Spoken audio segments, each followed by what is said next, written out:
Good afternoon, everybody, and welcome. I'm very pleased today to be able to bring this presentation to you all. My name is Akil. I'm a Senior Vice President here at Legal Services of New Jersey, and our program today is Reparations Now. It is part of the LSNJ Justice Series, which are public events for the time being held in Zoom webinar format, intended to raise awareness of important social justice issues, both state and nationwide. Featuring lecturers, panel speakers, and community members. And so I'm also proud to announce today that the LSNJ Justice Series will hereinafter be named the D. Miller Justice Series in honor of the legacy of our former longtime president and fierce advocate who passed away earlier this year.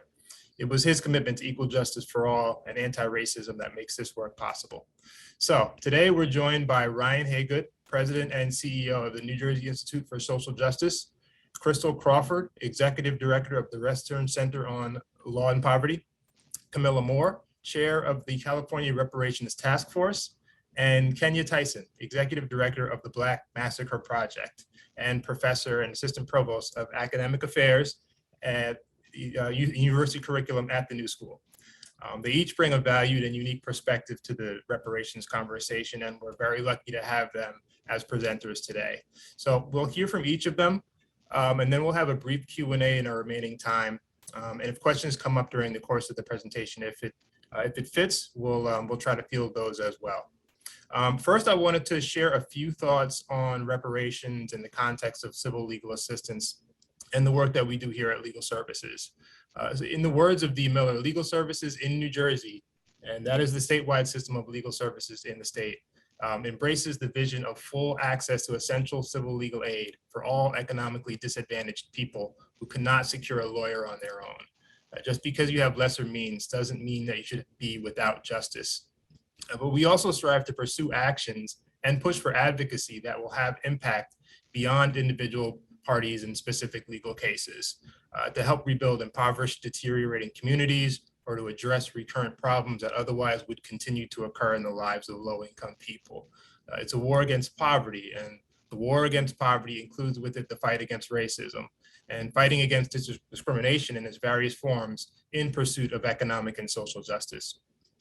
As we reported in our recent Poverty Research Institute report, True Poverty, many of those in poverty are people of color and suffer from disparities in income and wealth, employment, housing, health, and education. And when you look at the various metrics in our society, it's hard not to see this disturbing trends.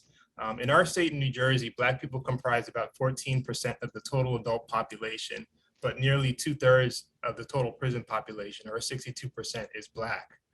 The disparity is even worse in juvenile detention facilities, where Blacks comprise nearly 75% of the population. As a result of geographic segregation, schools are also very segregated in New Jersey, and limited Black and urban communities access to educational resources, and for all students in segregated schools, the ability to have an enriched learning experience through a diverse student population is missed. College also is considered a pathway to advancement, but enrollment rates are substantially lower for Blacks and Latinos than whites nationwide. And we've heard and will hear from the Institute for Social Justice the disturbing data that show the extreme wealth gap between people of color and whites, where the average white individual has 10 times the wealth of the average Black or Latino individual. And those are just a few examples. So if we're interested in exploring the various facets of disproportionality, which rears its ugly head every day in our practice, and get at it at its roots, we have to look at our history, and our history from the introduction of Black people to this country 400 years ago through slavery. 250 years of slavery until emancipation, and then that was followed by another 100 years of inequitable and explicitly racist Jim Crow policies and laws, which restricted housing and employment opportunities, voting, and other civil rights. And while the civil rights movement of the 1960s brought significant legal protections through that long history, and looking at the outcomes right now, Black people are still suffering from the worst of conditions. So reparations, viewed in that light, may be what is needed in terms of long overdue compensation for slavery and other harms. And it may be key in helping correct decades of structural and systemic racism, which leave Black people at a disadvantage across virtually all socioeconomic measures and civil legal outcomes. So with that, let's move forward to the panel. And we'll start with Ryan Haygood and the work he's doing, and in particular, his work and leadership with the Institute's Say the Word campaign to bring reparations to New Jersey. Awesome. Thanks, Akil. Thanks for this chance to be with friends and with the legal services community. Thanks for your leadership in organizing a discussion around the word reparations. And thanks for situating us in this moment. I just want to say initially that it's great to share this space with my dear friend, Kenya, Tyson, and Crystal and Kamilah. You don't know this, but I tuned into the first Reparations Task Force meeting. I watched the whole thing. I voted for you virtually, so excited when you became the chair. And that process was an interesting one, to say the least. I'm excited to be here. So Akil asked me to say a few words about the work we've been doing with LSNJ around this issue, and then to give a sort of a historical discussion about how we situate those disparities Akil talked about in a historical context, and then what are we to do around those. So I'm going to share my screen. I knew that Kenya was going to be on, so I stayed up all night preparing this PowerPoint, and I'm hoping that it doesn't disappoint you all. So I love Akil's title, Reparations Now. It's appropriate to be having this conversation as the country has been grappling in what folks have regarded as sort of a racial reckoning around how do we, in the places where we are, whether in California or New Jersey, in the South, the Southwest, how do we grapple with our history and its relationship to the current moment that we're in? And so I thought through just a couple of questions I wanted to share preliminarily that guide this moment. One is, how did we get here? And whatever here is, right? I know that's a loaded word, here meaning in the throes of the coronavirus pandemic, here in the throes of a police brutality pandemic, here in a broader structural racism moment. How do we get here? And what does this moment require of us? And how can we collectively, as a legal services community, you all are doing this work on the front lines, representing people impacted by those racial disparities we'll talk more about. How do we collectively lift our voices to seize this moment so that we emerge from it stronger, better together? And then finally, how do we collectively advocate? How do we collectively lift our voices to build systems that repair that harm from structural racism, that create wealth, that transform justice, the very system that LSNJ does such powerful work? And how do we harness democratic power from the ground up in whichever communities we're finding ourselves in, including here in New Jersey? So very quickly, this is an image that my colleague Jake created for us here at the Institute, where I'm really blessed to work with a team of incredible social justice advocates. And it's obviously a picture of a young Black boy who's standing on a foundation, and you see the foundation is cracked. And we have thought a lot about how those are the cracks of structural racism, and that particularly in this moment, those cracks are causing real earthquakes in Black communities and in other communities of color.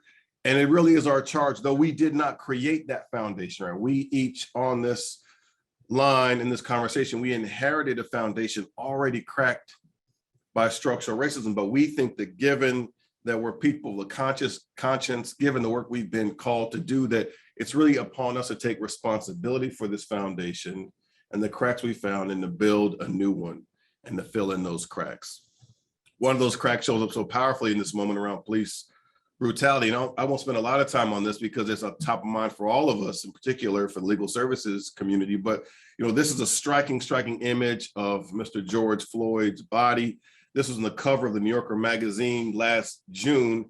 And it captured me as someone who's 45, because if you look in the center of Mr. Floyd's outline, you'll see Kamilah, coming from your state, a picture of a man on the ground. That was Rodney King.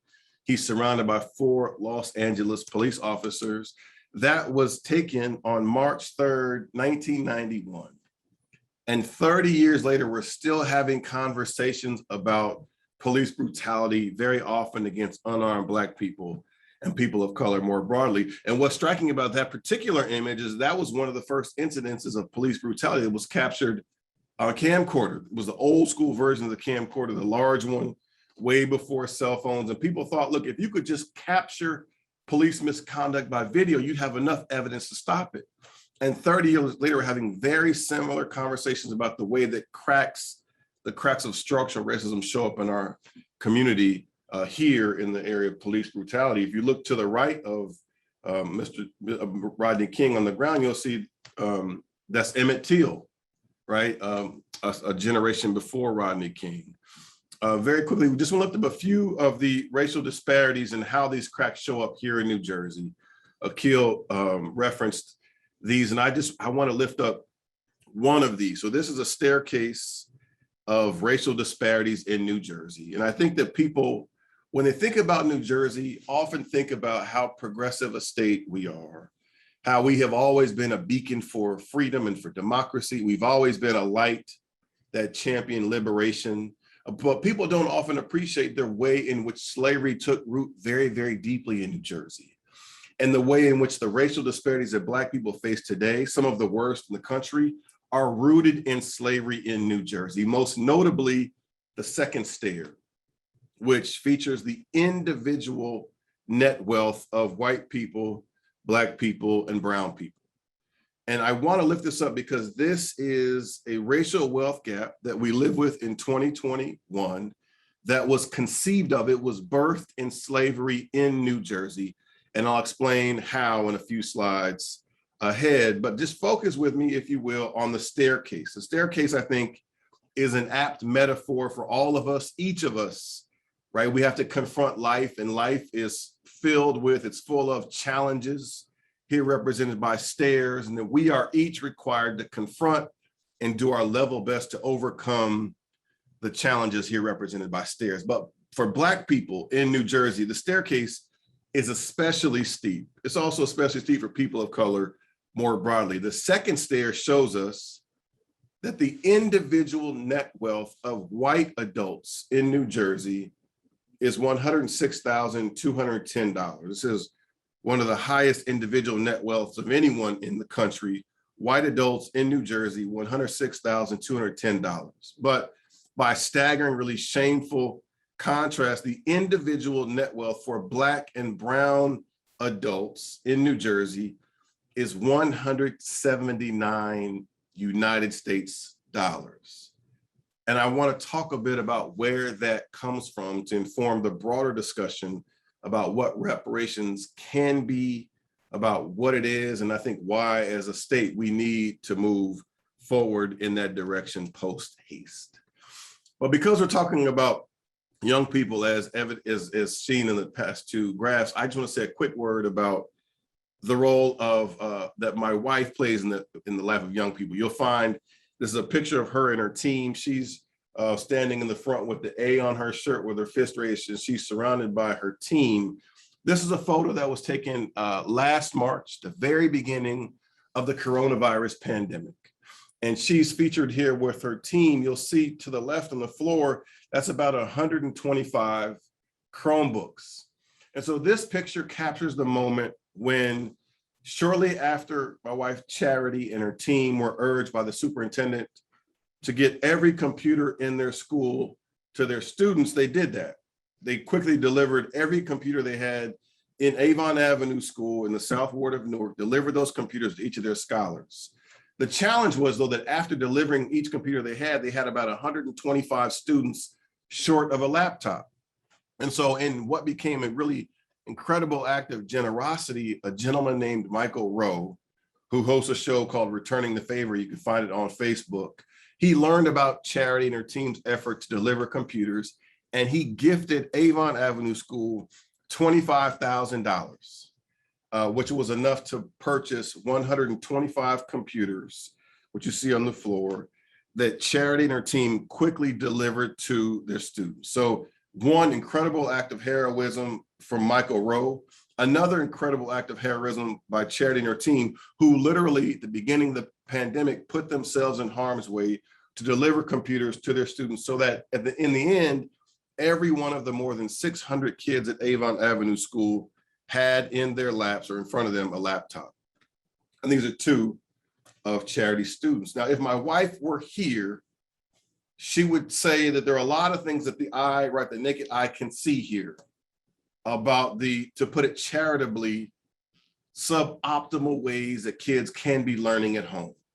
And she said, you can't miss those in this photo. But what she would also say is, I just want to say a word about the ingenuity of my young scholars here, who, having to learn under less than ideal conditions, thought of ways to nevertheless learn. So in this moment, we learned shortly after kids got laptops that though they had in front of them in their laps or on windowsills that double as desks, as these young boys have here, that they couldn't access those devices because they didn't have internet, right? Early in the pandemic, we learned about this as one of the disparities. So these young boys moved their computers to the windowsill. They were able to borrow Wi-Fi from a neighbor. They fashioned for themselves desks and seats and found whatever nutrition was available. My wife would say that this picture makes a number of things clear, one of which is that there are real limitations to individual acts of heroism, whether it be a gift from Michael Rowe at the national level to buy every kid a computer, whether it be an administrator and her team delivering those computers, whether it be a number of individual or collectively LSNJ attorneys doing person's work to be real heroes in communities. The truth is that those acts of heroism are not replacements for broken systems. That what we need in our communities to go along with acts of heroism are systems that actually empower our communities. And so I was struck by the picture of those two young boys. And so I offered this tweet a bit ago that said the net wealth for Black people in New Jersey is $179. This is less than the cost of a laptop and a number of other things. I say at the bottom here that New Jersey designed it that way during slavery. Just want to offer a quick word about what I mean here. So my colleague Laura Sullivan and Andrea McChristian, who power our advocacy, authored this report called Erasing New Jersey's Red Lines. And the premise in the report is that from our founding as a colony, New Jersey created a racially exclusive system for distributing property. And that racially exclusive system for distributing property has led to that stark racial wealth gap that we just discussed that exists today. That when we were founded as a colony, New Jersey provided each English white settling family with 150 acres of land. And New Jersey as a colony provided an additional 60 acres of land for each enslaved Black person who worked on that land. So as a colony, New Jersey incentivized not only slavery, but the enslavement of Black people by giving free acreage for each enslaved Black person who worked on that land. By the 1800s, more than 2/3 of all enslaved Black people in the North were held captive right here in New Jersey. Now, I have offered this slide a number of times, and I can see folks' faces, right? That folks have real issues with this actual piece of history. That was a part not only of New Jersey's history, but as I'll explain more, it's a part of it's a part of who we are in 2021. And after becoming the last northern state to end formal slavery, New Jersey developed its own form of sharecropping. Here we called it cottaging, but it was synonymous with sharecropping, same practice. Now, this is an important slide because all the time I get questions from folks that say something like, well, Ryan, like slavery was like way back then. Like we weren't alive, you weren't alive, your grandparents weren't alive, your great-grandparents, right? You can't go too far back here, right? Folks just weren't alive. So how are you talking about racial wealth gap in 2021 when slavery was like way back then? And I talk about it in this way, that there was slavery, right? Formal slavery, deeply entrenched slavery, legal slavery in New Jersey. And when it ended, it gave way to a new form of slavery, which we called cottaging. After cottaging ended, that gave rise to a number of policies and practices that continued to entrench, perpetuate slavery, restrictive covenants, then the denial of home ownership opportunities through the GI Bill for returning Black World War II veterans, fewer than 100 in New Jersey and New York alone. Then through Jim Crow segregation in New Jersey, then on to redlining, then on to exclusionary zoning policies, then to predatory lending practices. This is a direct line from slavery in New Jersey to today's racial wealth gap. It's an unbroken line. And so you can trace our racial wealth gap today in 2021 directly back to slavery. So the way forward, I just want to say a few words before I turn it back to Akil.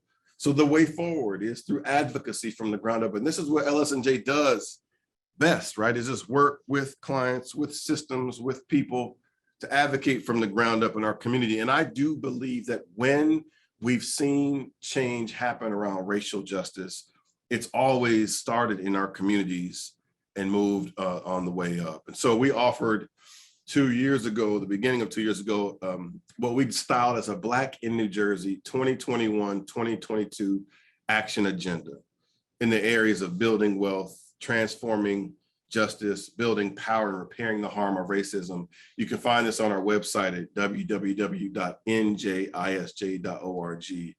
I just want to say a quick word about that last bullet, repairing the harm of racism. Last year, we stood with, in this photo, a number of courageous legislators. It was, Kamilah, before California passed its bill. And in this moment, we were pushing hard to become the very first state to create a reparations task force that would do two things. One, the task force would take responsibility for, would tell the actual story of how slavery manifested itself in New Jersey.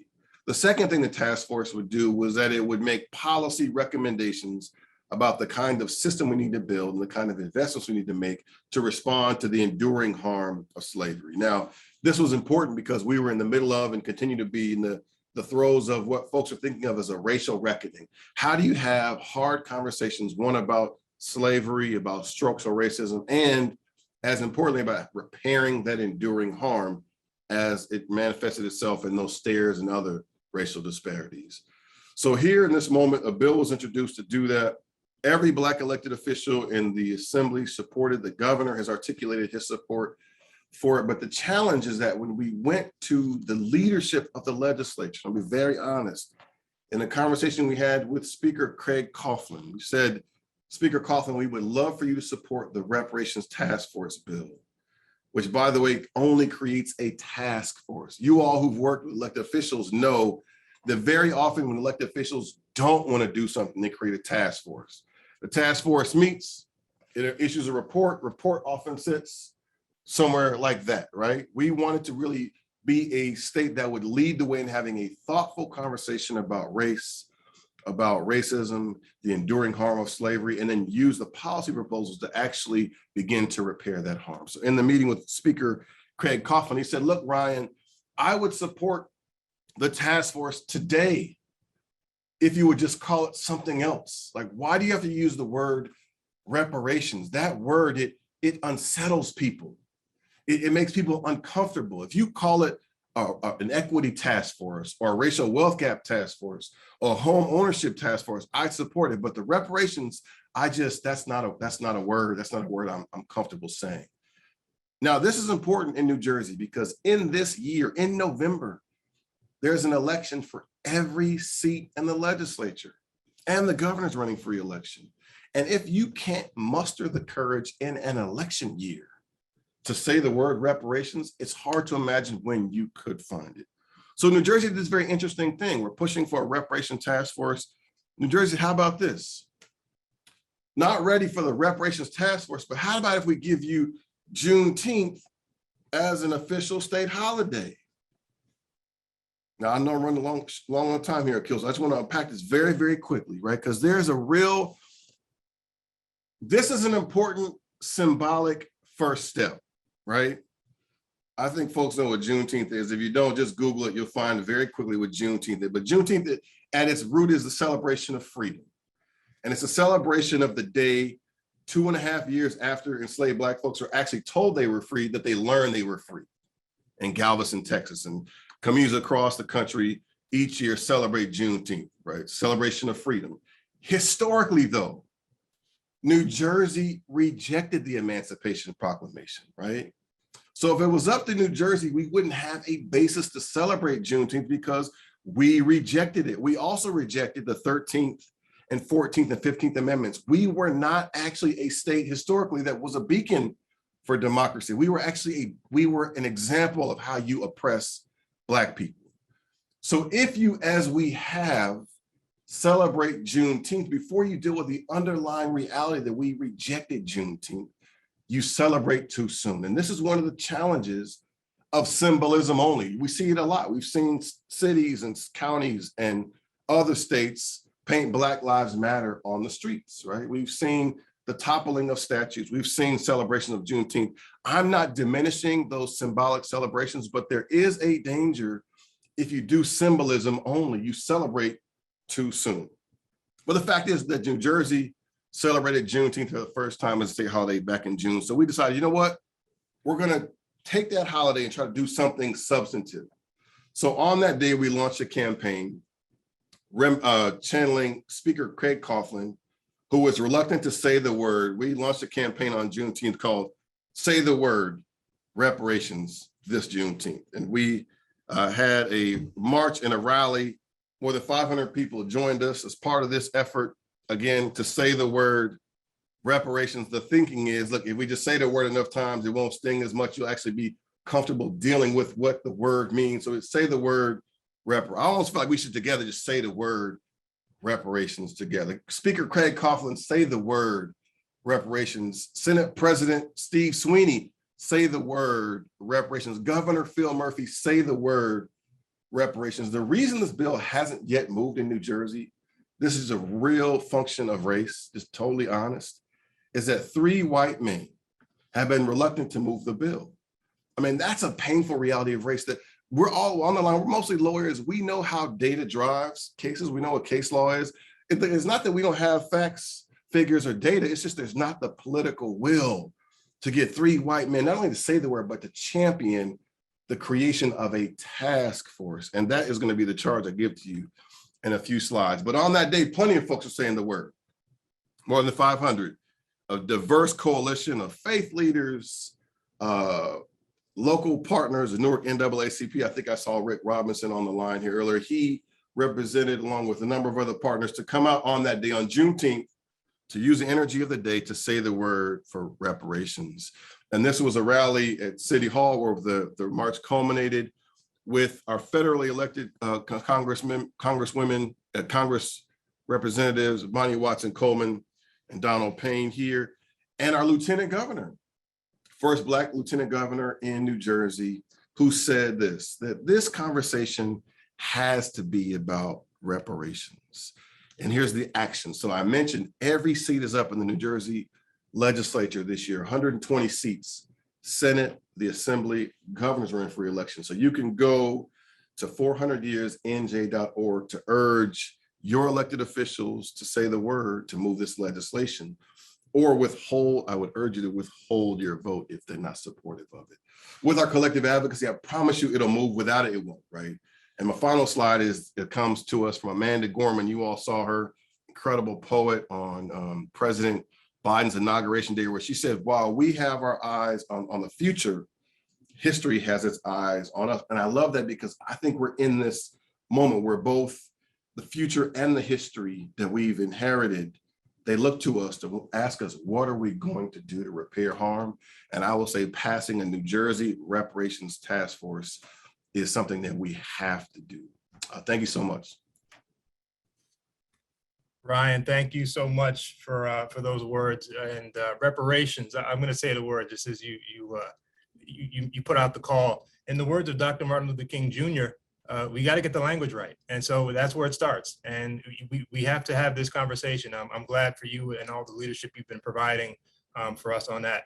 And the other thing I would lift up is individual acts of heroism. It may not be enough. So we have to start coming at this in advocacy and system-wide level. So thank you again, Ryan. We're going to try to move this along. Okay. I'm sorry, Akil. I just want to break in with the CLE code word. So the first CLE code word is sand, S-A-N-D. Some children, when they go to the beach, like to play in the sand. There were also, Akil, did you want to take, there were a few questions, comments. Did you want to do that now, or do you want to pause for that? Wait for that. Maybe we could try to put that at the end. Okay, So we'll do. We get to all the speakers. It is my pleasure to announce Crystal Crawford from the Western Center on Law and Poverty. She's the executive director. And similar to the Legal Services of New Jersey, advocates for the rights of low-income folk in her state of California, which recently saw passage of a new reparations law. So, Crystal, thanks for joining us from across the country. Thank you so much for having me. I went to Teaneck High School in New Jersey, so I have much love for New Jersey, and as well as my adopted home of California, and just such a pleasure to be with you all. And I'll just be sharing a few words before I pass the mic to our esteemed chair of our Reparations Task Force in California, who I'm so proud of. And we have several close friends and several of my mentees who speak so highly of Kamilah, and we're just so happy to have her in that role. I just want to cue up a few things about kind of the journey and Western Center's thoughts about being a good partner in this work. Western Center is I'm the first woman of color, Black woman, to be head of Western Center. You know, we've been around for over 5 decades and advocating on behalf of Californians experiencing poverty in every branch of government, from the courts to the legislature, of course, administrative advocacy. And one of the things when I agreed to take this job at Western Center a little over a year ago, one of the things that I so appreciate about Western Center is it knows how to come alongside community leaders and not try and step into the spotlight like it's all about Western Center and it's us driving and pushing this work. Yes, we do our part. We come alongside of great community leaders like Kamilah and Marcus and Natalie Champion, who connected me with Kamilah, who are very involved in the ADOS movement. And we make sure that we weigh in on these important issues and let our voices be heard. So that's how, you know, when I think about AB 3121, which was our Reparations Task Force bill, which was championed by our current Secretary of State, former Assemblywoman Shirley Weber, professor, esteemed advocate in the community in the San Diego area and throughout the state. You know, it was really an opportunity for Western Center to come alongside Secretary of State Weber and also community advocates who were calling for this task force to call out anti-Blackness and to really lift up how we need to address the vestiges of slavery and discrimination, right? And how that all plays out: incarceration rates, housing challenges, employment, education issues, the racial wealth gap and opportunity gaps. We really needed to make sure that our voice was heard to say, this is an important historic moment. We as Western Center stand alongside all the community advocates and legislators pushing for this task force, and that we really wanted to make sure that we were taking a series of intentional, actionable steps to address racial equity investments. Not afraid to call the R word, reparations, but knowing that these are racial equity investments that we are owed as Black folk in the state of California, based on the history of racism and discrimination.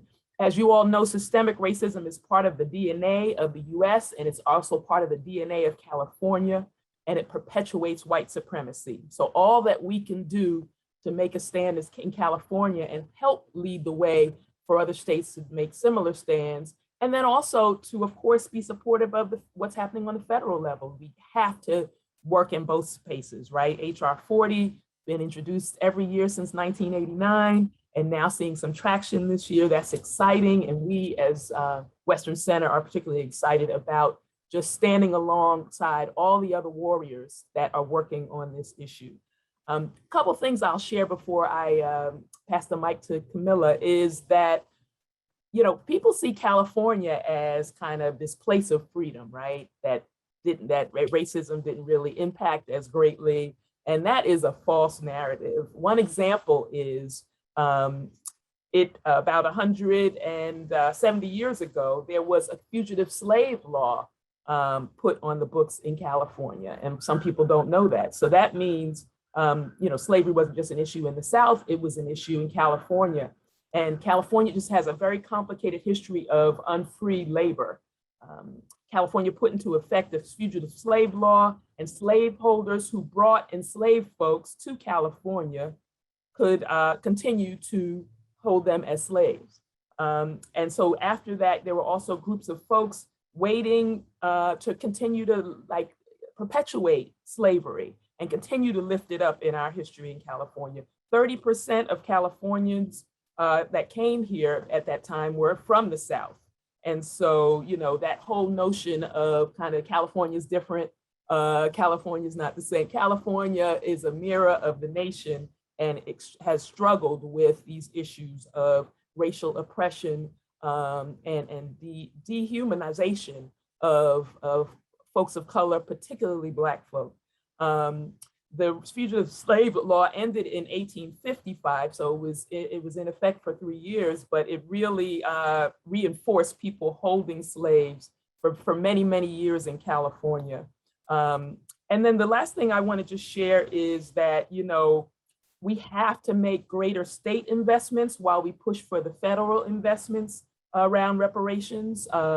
It's not an either or game, it's really a both and game. And we want to make sure as Western Center that we are walking alongside our leader of our chair of our reparations task force here in California, along with all the other community partners and other task force members who are really pushing to make this task force process an impactful one that will not just be like Ryan was saying, you know, people hear task force and say, oh, nothing's gonna happen as a task force. No.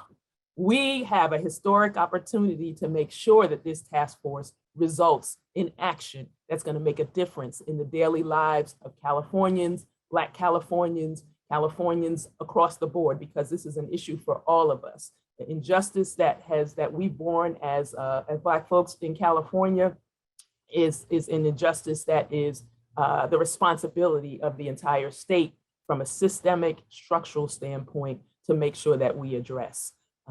So that is what I wanted to share. Western Center is so pleased to be here today. Thank you for the invitation, Akil. So great to meet you, Ryan and Kenya. I've heard such great things about your work, and we look forward to partnering with you all in any way we can as well. And California's doing this thing, y'all. And we want your support to walk alongside us, to please advise us as we walk through this process, and let us know if you see things that we should be doing differently, things that are red flags, yellow flags. Like, this is a team effort, and you all are now part of the California team to help us make sure that this process is successful and results in some real impactful change when we get to the end of it. So that's what I'll share. And then I don't know, Akil, if you want to introduce Kamilah officially, even though I queued her up. So proud of our commission, our task force chair. Absolutely. I just want to say thank you to you, Crystal, for joining the conversation and for sharing your perspectives. You said it, it's team effort. So I think having all players at the table who are very interested in moving this reparations forward, it's key. So thank you for that. Now, if we could, to the esteemed, the one and only Camilla Moore. Hi, excuse me. Hi, everyone. Thank you for the invite, Akil. Thank you, Crystal, for queuing me up. I echo on all of your sentiments. Just to give a quick, I guess, I really want to reserve most of my time for questions, because I'm sure there's lots of questions that I would love to address, or just be a part of like a more dynamic conversation. So I'll keep my comments brief, but in my comments, I would like to, give some background on the history of AB 3121, and an overview of the work, and then kind of tell a story about the history of California's role in maintaining slavery. And so in terms of the history of AB 3121, as Crystal eloquently said, this is a bill that was championed by then Assembly Member Shirley Weber. She's now the Secretary of State of California. She was the lead author of the bill, but there were grassroots organizers on the ground every step of the way that made sure that that bill passed and got to Governor Newsom's desk, right?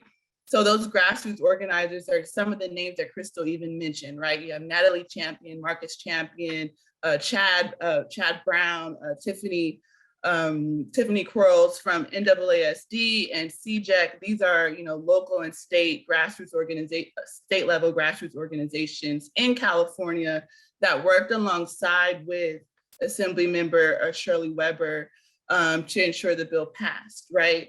And so something that's unique about AB 3121, most of the language is modeled after the HR 40, which is the federal legislation on reparations, right? But there are two key distinctions that these grassroots organizers that I mentioned help to implement into the bill.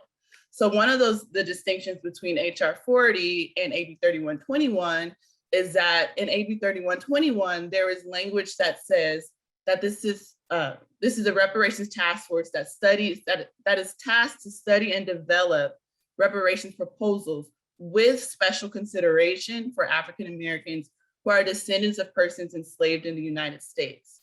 So in the HR 40 bill, it's just reparations task force to study and develop proposals for African Americans. But in AB 3121, you have that special consideration language for descendants of persons enslaved in the United States. So it's making a bit of a distinction that we can maybe talk about later, but I would encourage folks to kind of look through that because there's a conversation around that right now. And then the second distinction is not necessarily a distinction, but it's something to highlight. In AB 3121, there is a provision in the bill that states that whatever comes out of the California Task Force in terms of recommendations or proposals, it is not to supersede or preempt any federal responsibility. So basically, there's a provision in the AB 3121 state bill that says the federal government should not be off the hook in the event that the state comes up with and develops reparations proposals for African Americans, because that's really important. Because although this is a state reparations task force and mandate, the task force is sending out a message that the federal government is primarily responsible for the institution of slavery in this country and should be held responsible on the federal level and should give our reparations to Black Americans on that precept. So I just wanted to kind of give a procedural type of overview, technical overview of the significance of this state bill in particular. So just in general, it's a 2-year process. We're also publishing a 2-part report. So the first part of the report will be released early May of 2022. And then the second or the final part of the report will be released the following year. And so alongside with our 2-part report, we're going to have a series of hearings throughout these 2 years that covers not only the history of slavery and discrimination against Black Americans in the state of California, but in the United States as well. We're really trying to be as comprehensive as possible. We're going to bring in experts from various different fields. So for instance, our first real substantive hearing actually is scheduled for September 23rd and September 24th. So in a few weeks.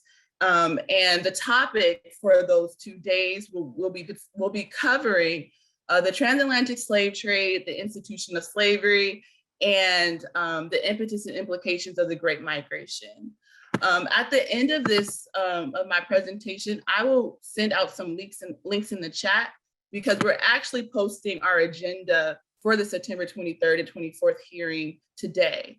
If you look at the bill, AB 3121, the California Department of Justice is tasked with providing a 9-member task force with legal, administrative, and technical assistance. So we're really relying kind of on the DOJ to send out the materials in a timely manner and things like that.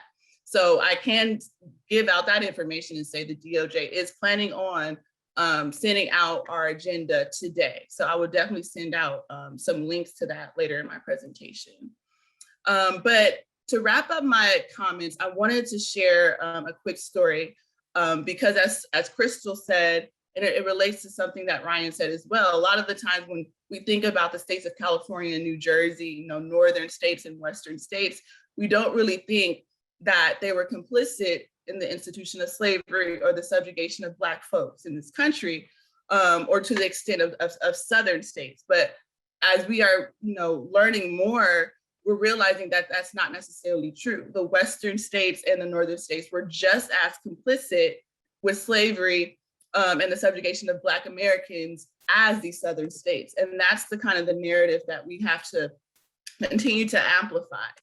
And so, for instance, the ACLU of Northern California, they have done some amazing, amazing work. They've actually created a podcast that is called Gold Chains. And it discovers, or it discusses, the hidden history of slavery in California. And just as Crystal Crawford eloquently stated, there was a fugitive slave law in the state of California, which contradicted, right, the Constitution of California, right, that outlawed slavery. But I just want to give a quick story about 3 formerly enslaved Black men who had built a lucrative mining supply business, who were then stripped of their freedom and then deported back to slavery in Mississippi. And this is a story that you can listen to on the ACLU podcast called Gold Chains. So in 1849, Charles Perkins, a white Mississippian, set out for California to mine gold with an enslaved man named Carter Perkins. They were soon joined by 2 other male slaves from the Perkins plantation, Robert Perkins and Sandy Jones, who had been forced to migrate west, leaving their wives and their children behind. The 3 men went to work for Charles Perkins mining gold. Charles Perkins decided to return to the South and left his slaves in the care of a friend. He agreed to release them on the condition that they work for 6 months longer. Set free in November 1851, the industrious trio, Carter Perkins, Robert Perkins, and Sandy Jones, launched a business transporting mining supplies in the gold fields near Ophir, California. They earned the equivalent of $100,000 in today's dollars. But in 1852, California lawmakers passed a law that decreed that any Black person who had entered California as a slave before statehood was the legal property of the slaveholder who brought them. So shortly after the law's passage, Charles Perkins, the white Mississippian, filed a legal action in California demanding the return of his human property. He wrote to a cousin who contacted the Placer County Sheriff, whose men seized Carter Perkins, Robert Perkins, and Sandy Jones from their cabin in a midnight raid. A justice of the peace ordered the men deported to Mississippi. The Black community mobilized. They raised funds to fight for the men's release. They hired Cornelius Cole, a prominent anti-slavery attorney, who argued before the state Supreme Court that since California's Constitution banned slavery, the fugitive slave law was unconstitutional. However, pro-slavery justices dominated the court and ordered the men deported. They were quickly forced onto a steamboat with Charles Perkins representatives.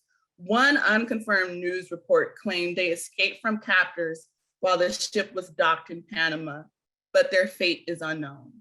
So that's just one story. I really wanted to illustrate and give a real life example and name names, you know, of our ancestors, and implicate the role of California in this tragic and peculiar institution of slavery. But not only that, right? We know that, you know, California has a history of discrimination when it comes to housing discrimination, redlining, the war on drugs, police terror, you name it. So the task force in California throughout this 2 years, you know, our mandate is to really go through that entire litany of injustices that Black Americans have gone through. We have a monumental mandate. It's going to be some strenuous and tedious work, but I am so confident in my other task force members, in the community that supports us. And I am so happy to be here and to share any information that I can to ensure that, you know, this task force can be replicated throughout the country because it's needed. Thank you. Thank you so much, Camilla. And that was a extremely powerful story. And I think hearing that story and hearing others like it just cements, you know, the concept that oppression and injustice needs to be dealt with immediately. So thank you for that and for heading up the reparations effort in California. And of course, we're going to be watching very closely as the task force moves forward and your leadership there, as we have much to learn. So I want to give the mic now to Kenya Tyson, the executive director of the Black Massacre Project. And I think it's a great segue into her work and as well as her teachings in the area of historical Black massacres and reparations. So up on to you, Kenya. Thank you, Akil, so much for the invitation to be here.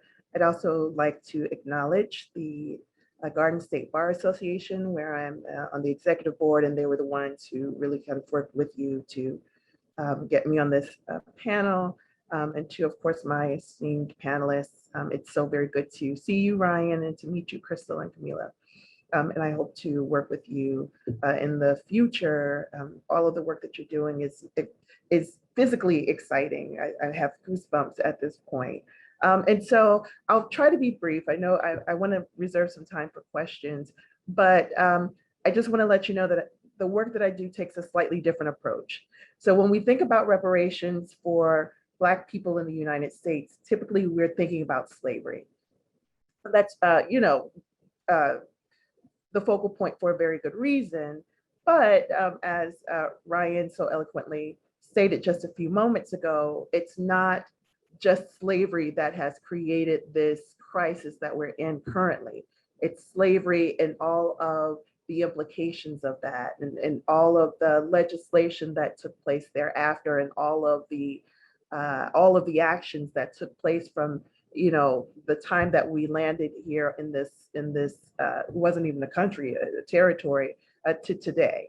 And so the work that I do is looks primarily not at slavery and reparations, but it looks at Black massacres. It's a pretty literal project. And so I'm going to share a screen. I'm going to share just a few slides with you, but I'm going to talk just a little bit about the work that we do, and hopefully we'll have some time for questions for all of us. So bear with me. Okay, so what is the Black Massacre Project? Again, it's very literal. So the Black Massacre Project is an independent public research project and a social justice initiative that explores historical race massacres perpetrated against communities here in the United States. And so when you think about race massacres, the one that really comes to mind for people these days, particularly, is Tulsa, because they just celebrated, or they just commemorated the 100th anniversary of that particular event. And I also grew up in a town that was the home of a Black massacre as well. I'm a native of Wilmington, North Carolina. And for those of you, particularly those of us that followed what happened in Washington back in January, you know that Wilmington was the home of the only successful coup in the United States. And it really was a Black massacre that took place in 1898. And so I had some of this information, though I didn't have it when I was actually living in Wilmington. But the thing that I need to share with people, or that I love to share with people, is that it's not just Tulsa, it's not just Wilmington, it wasn't just Rosewood. There were well over 100 of these events that took place historically. Now, the project that I work on, the project that I founded, really is only exploring those massacres that took place from 1866 to the 1940s. But these persist across the country, and they're actually persisting today. So I wanted to share a little bit about the impetus of this project, some of the work that we've done, some of the projects that we currently are working on, and even our mission.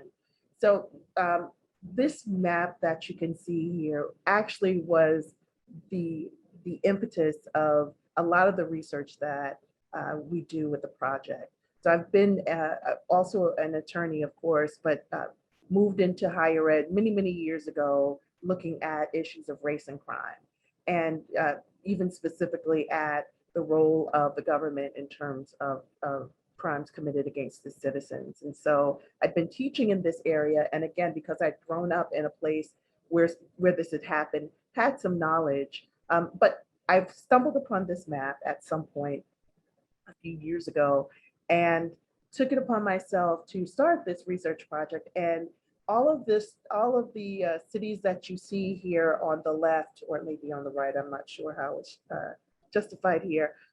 These are all cities that either I or folks on the staff have actually gone into to do some research. And so what struck me, not only for in my own experience, but people who lived in these cities, right? Pick any city on this list. probably with the exception of Tulsa or Rosewood. And there were people who grew up in these communities who had absolutely no idea that these massacres even took place. And I don't mean the white citizens of these communities, I mean the Black citizens of these communities. And even for me, I'm the descendant of activists. And even my parents and my grandparents, who were very politically active, didn't share this information with me. And there are a lot of reasons why that I could go into, but I don't think that we have the time to do so. So these are some of the places where the Black Massacre Project has conducted research. And essentially, the journey started for me by, actually pulling my green book off the shelf and driving cross country to a number of these cities. And so I literally traveled to 10 states, several of these massacre sites. And now that we actually have a small staff, we have the staff doing this research as well. But what's happening right now is we're gathering information. We're going to the archives. We're interviewing the descendants or the survivors, because some of the survivors of these events, they're still with us today. And to the earlier point that everyone thinks that this happened a million years ago or 100 years ago or 200 years ago, there are living survivors of these Black massacres that were committed within communities of color across the United States. And so we're interviewing the survivors, the descendants, but we're also working with historians, public historians, professors, and activists across the country to gather all of this information together.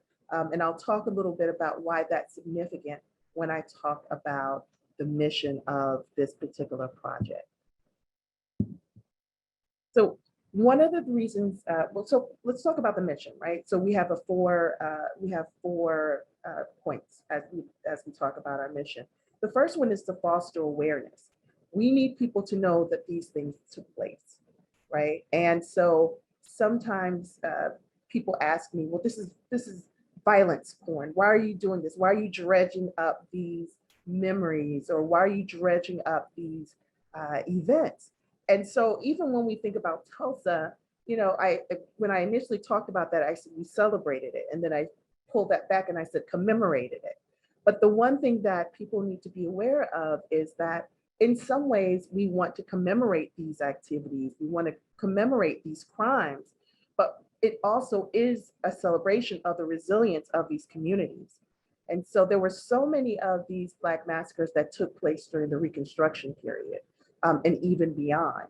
But part of the reason that these Black massacres took place is they were a direct response to the mobility of formerly enslaved people across this country. And so as the Freedmen's Act legislation took place, the 13th, 14th, 15th Amendments, and the other legislation that was implemented across the country, and people who were formerly enslaved, and even the freedmen started to acquire land. They started to pool their resources. They started to build unions and universities and hospitals and really get politically active. White supremacists and whites in southern states, and even in some of the northern and western states, as Crystal and Kamilah have so rightly pointed out, we're not happy with that breakneck progress, right? Because when we talk about Reconstruction, we really aren't talking about a lot of time. We're talking about 1863 to 1877. That wasn't a lot of time, but the amount of progress that formerly enslaved individuals made during that time was astonishing. It was astounding. And so much of what happened with these Black massacres was a direct response to political power.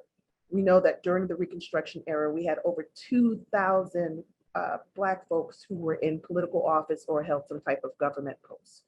And within that 2,000, 600 of them were in state government. And even in my hometown of Wilmington, North Carolina, we had people, Black people in local, state, and federal government at that time. And so this was an effort to quash that political power. It was an effort to destabilize the economic progress that had been made. the educational progress that had been made. And so while we're telling the stories and making this information available to people, we aren't doing it for the purposes of necessarily saying, look at all of these terrible things that happen. We're also saying, look at these wonderful things that we were able to accomplish. And the massacre that followed was the consequence of that. But even when you're looking at the consequences of that, for instance, a lot of people are not aware that even with one of the most mainstream massacres like Tulsa, Oklahoma, Tulsa was destroyed, but the Greenwood community was destroyed. But what many people don't know is that the community members built it back, right? And then it was destroyed again by the government. And so those are the things that we want to convey. We want to make sure that people know that these events took place, but we also want them to be familiar with the brilliance and the resilience of the communities that built themselves up post slavery and even during slavery. So we want to unearth that information. And we also want to make it widely accessible to the public. And so I'll talk about some of the ways that we're trying to make this information accessible to the public in just a moment. We also, as a part of this project, want to look at the implications of these massacres, right? What were the legal implications, cultural, socioeconomic, political? We even look at the trauma, and we have partners that are looking at the collective trauma of the individuals that live in these communities. And so what we're trying to do is identify what those specific harms were, what the implications were of the massacres, and of course they called them at the time race riots, but that took place during these historical periods.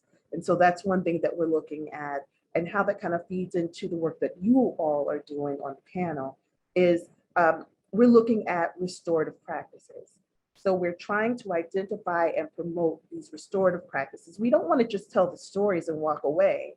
We want to tell the stories of what happened in these communities and partner with other organizations to figure out ways that we can restore what these communities lost. And one of the ways that we do that is, of course, through reparations. It's not the only way. And we're looking at a variety of different ways that we can build up these communities, again, whether it's doing trauma work, whether it's providing resources for banking, land acquisition, education, all of these things. And we have some really great partners that we're working with, but we're also looking at reparations. And we're looking at it in a slightly different way, right? Because again, we're not talking about something that technically ended in 1865 or 1866. We're talking about events that my mother and certainly my grandmother could have witnessed. And so from a legal perspective, there's some different implications here. One thing that I thought was very interesting about what you were saying earlier, Ryan, is, this concept of saying the word reparations and how that's powerful and how that will open the doors in terms of, movement in this particular, on this particular issue. Now, when you think about these Black massacres and those that have been compensated, or reparations for those massacres that have been compensated, there aren't very many, obviously. But what I think is pretty ironic is that Rosewood, Florida, many people are familiar with Rosewood. It's probably and it took place of course, it took place in Florida. So they did receive some reparations, right? What they received was $3 million for the survivors. This was, many years ago, and scholarships for the descendants. And so the survivors got $3 million. They had a fund in Florida for the survivors, and each of those survivors got a college scholarship of $6,100. So that's, and there's another massacre in Florida in Ocoee. And currently, as we speak, the Florida legislature is pulling together some reparations, and I'm using air quotes if you can't see me, for that particular group as well, in the form of scholarships. But the thing that's very ironic about both of these cases is that they refuse to call them reparations, right? No one wants to use the word reparations, that they aren't getting through. The legislature wasn't getting through when they were calling it reparations. Now, I'm not suggesting that we not call it reparations, because the amounts that have been provided for these descendants and survivors have been nominal. I mean, $3 million. Just think about everything that was destroyed, the lives that were lost, the property that was lost, the banking, and all of all of the financial implications. And they got $3 million, which is not very much money for what happened. And so we're looking at reparations in a different way. But one of the things that we're trying to do as it relates to reparations for the Black massacres is we see ourselves as a convener.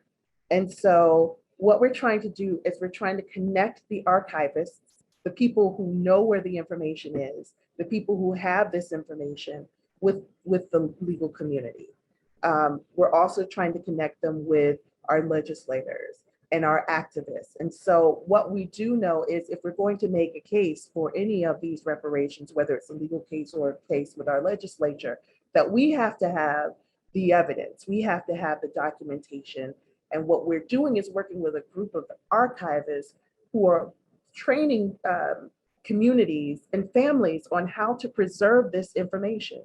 One of the things that we've done is we've relied upon the oral tradition to maintain a lot of this information, particularly because we didn't want to talk about it. And so what we're doing is kind of circling back around and aggregating all of this information, and we're putting it in one central location. And I will say just another thing as it relates to that, and we can move on. But so one of the big projects that we have going is something called a digital compendium. So I talked about over 100 massacres during this time period. And what we're doing is we're pulling resources together for each of these massacres.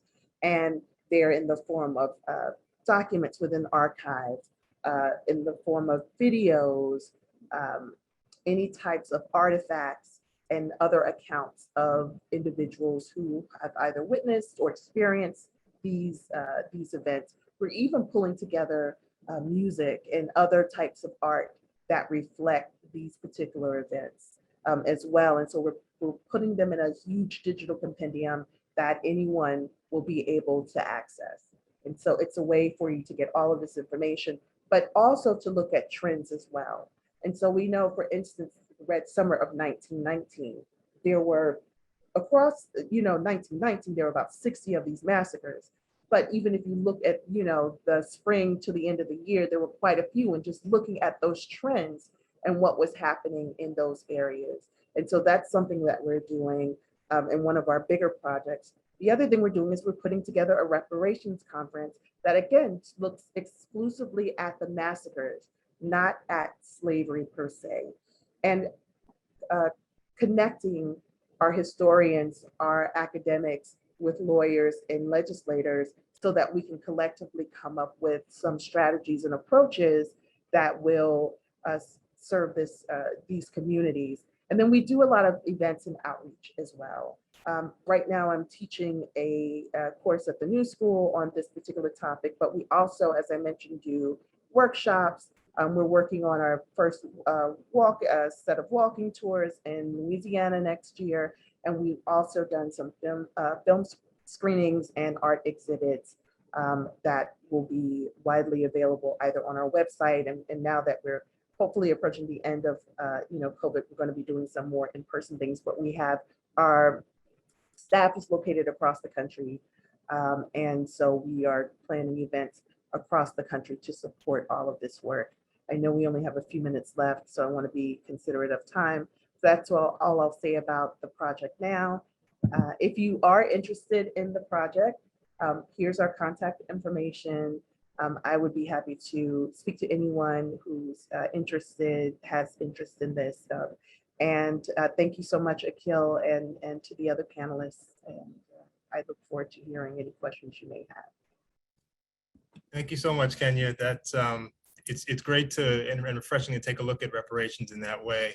You mentioned something, the Green Book, just for folks who may or may not be aware of what exactly that is. Can you give a few words on what that context and meaning? Absolutely. So the Green Book was a physical Green Book that was put together for Black folks who were traveling across this country so they would know where the safe locations were. And as a Black person traveling in the United States, whether you were in South or even in the North, you needed to know which gas stations you would be welcome at, which hotels, which barbershops, which restaurants. And so this book was a guide long before Yelp. It was kind of like Yelp before we had computers, but it was focused on the safety and well-being of traveling Black folks. And so there were several editions of that, and I have a few of those, and some of those locations are still thriving today. So that's what it is. Great, thanks for that, Kenya, giving that perspective. I'd like to thank, first of all the panelists for the presentations, and now if we can open it up to some questions. We've got a number of questions that have come in through our Q&A, and why don't we dive right in and see whoever wants to jump on the question. But I think Rachel has Akil, sorry, I do. So I know we have some already in the Q&A, and while we're waiting for more, I just want to give the second and final New Jersey CLE code word. It is WAVE, W-A-V-E. My daughter asked me yesterday if we could have a tidal wave in New Jersey. WAVE, W-A-V-E. Thanks, Akil. Back to you. Let me know if you get that answer to the tidal waves question. But so back to our panel, the question. So there's some questions in the Q&A, and let's just jump right in. There's a question here. I'm wondering if anyone can speak to how reparations have been accomplished in other countries, Germany and or others, and following that, those models here in the US, how that can be accomplished. So if anyone has thoughts or wants to jump in. I guess I could touch on that. So yeah, I've studied international law, and I wrote a thesis on reparatory justice for the transatlantic slave trade, the institution of slavery, under international law standards. And so I've done some type of like comparative analytical work between like reparations programs throughout different countries, things like that. So for instance, the country of Germany, they have paid reparations to survivors of the Holocaust, and important distinction in certain terms to descendants of those Holocaust survivors. So not necessarily to direct victims of the Holocaust, but to their descendants.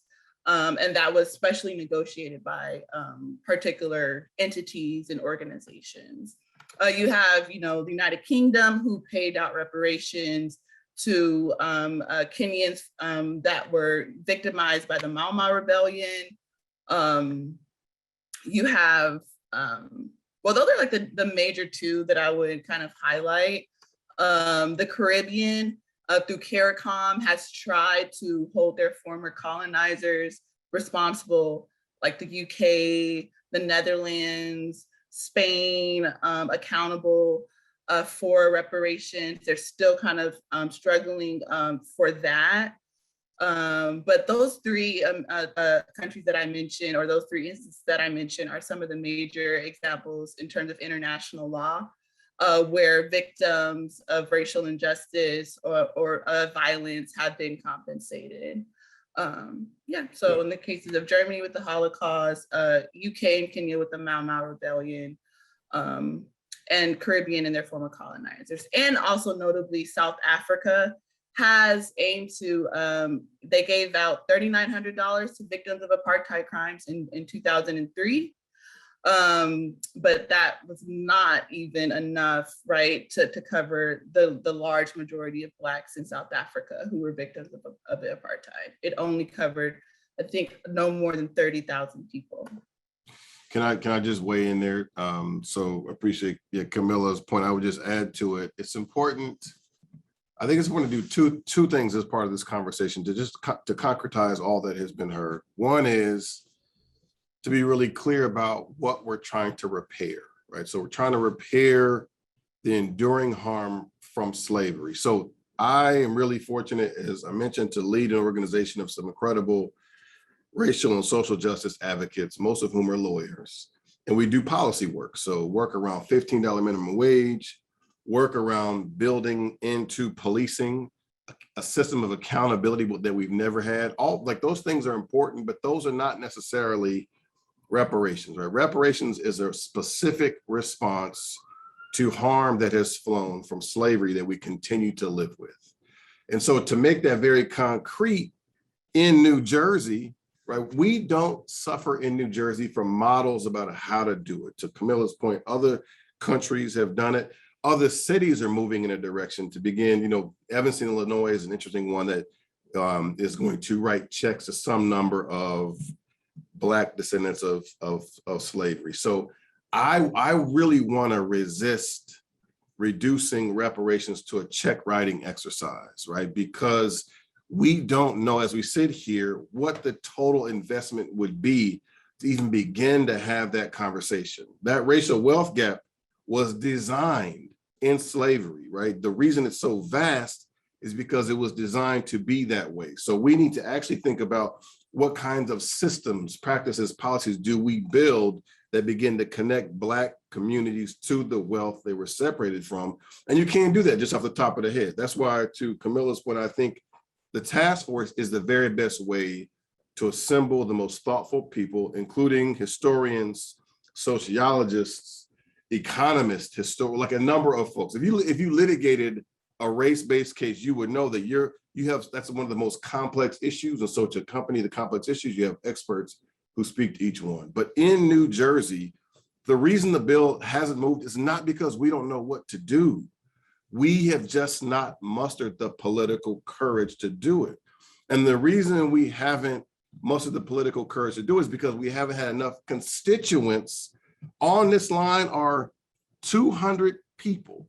Shout out to LSNJ for assembling 200 folks on a Monday afternoon to have a Zoom conversation about reparations.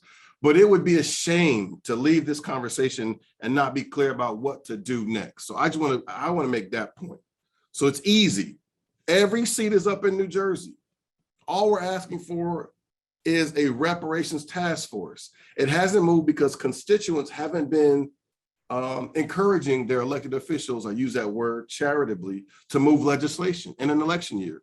400 years, NJ.org is an easy tool. And if you live in Coughlin's district, in Sweeney's district, or whoever's district you live in, ask your elected officials at the state level, do they support, will they champion, will they support this bill? It's easy. Like that's a concrete, because we could have a lot of conversations way out there about how you do it, whether you do it, when you do it. But the truth is, it won't move unless we concretize our individual and collective advocacy. 400 years NJ.org is a way to do that. Because I think in these conversations, it's easy to think about them purely as academic ones. Well, how will you do it? What other countries have done it? Is it possible? All of that is the province of the task force, right?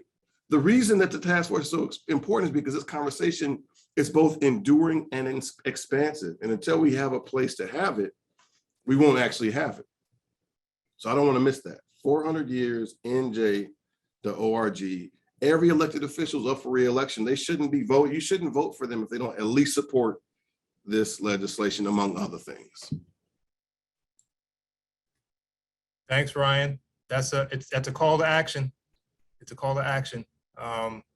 But I did want to just take a pivot back into some of the broader question.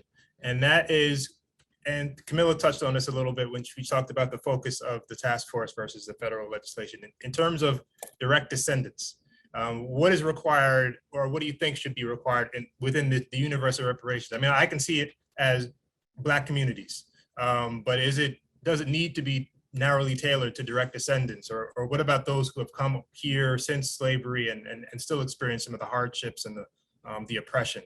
Just if any of the speakers had thoughts on that.